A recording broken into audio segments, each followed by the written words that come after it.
ప్రదీప్ రంగనాథ్ గారి గురించి చెప్పాలంటే when it coming to Telugu and Tamil, Telugu 2 states ఉన్నాయి, తమిళ్ ఒక స్టేట్ ఉంది. But when coming to cinema, these 3 are 1 state. Telugu, Tamil are 1 state. ఎందుకంటే we never considered Tamil stars as Tamil stars because we consider Tamil stars are our own star. Since Rajinikanth garu, Kamal Haasan గారు, సూర్య గారు, విజయ్ గారు, అజిత్ గారు, ధనుష్ గారు, కార్తీ గారు, విజయ్ సేతుపతి, అలా ఎవరు వచ్చినా సరే ఆ సినిమాలని మేము మా సొంత సినిమాల్లో ప్రేమిస్తాం. ఎందుకంటే Telugu, Tamil states shared 1 capital. So ఆ బ్లడ్ అందరిలో ఉంది. So we consider Tamil films are our own films. అది బ్రేక్ఫాస్ట్ తోనే స్టార్ట్ అవుద్ది. మనందరికీ ఫేవరెట్ ఇడ్లీ. సో అది తమిళనాడులో ఎక్కడికి వెళ్ళినా దాంతోనే స్టార్ట్ అవుద్ది. తెలుగునాడు కూడా అదే స్టార్ట్ అవుద్ది. సో ఫుడే కాదు, ఒక కల్చరల్లో so Tamil is our own thing. So ఆ లెక్కను చూస్తే మనం అంతకుముందు ప్రేమించిన రజనీకాంత్ గారి దగ్గర నుంచి నిన్న మొన్నటి వరకు వచ్చిన స్టార్స్ అందరిని కూడా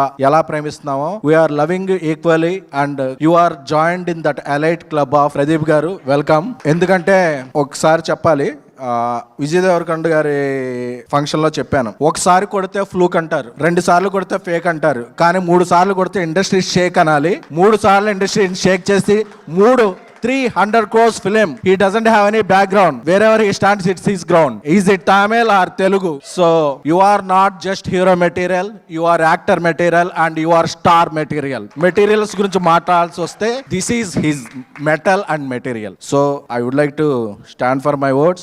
ఈ words నా ఒక్క words కాదు.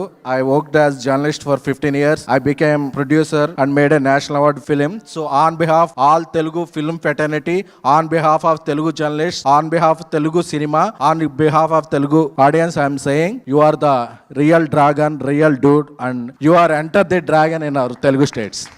Thank you.